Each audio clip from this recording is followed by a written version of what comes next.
When new Afghan refugees arrive in California, resettlement agencies lodge them in hotels, motels, or Airbnb rentals until more permanent accommodations can be found. To rent a home in the United States, one must have a job, a strong credit score, and good rental history. But many newly arrived refugees from Afghanistan often don't meet those requirements and must spend longer periods of time in temporary housing.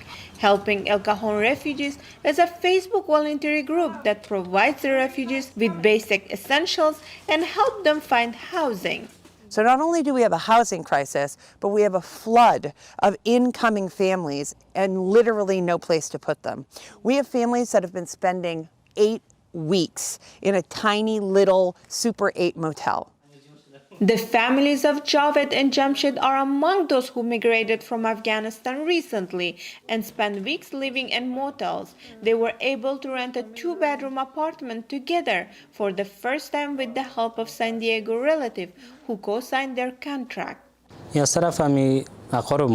relatives helped us to find this house, and the rent is relatively high. Since August 2021, around 4,000 new Afghan refugees have been relocated to California. Some says the resettlement process has been frustrating. The caseworkers who were assigned to us would not answer our calls. We would leave them messages, but they would not respond. We were left to spend 50 more days. They would not respond.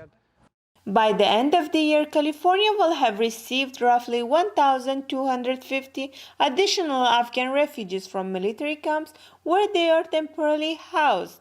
Meanwhile, the cost of renting in California is continuing to rise. Breshna Tahrik, VOA News, San Diego, California.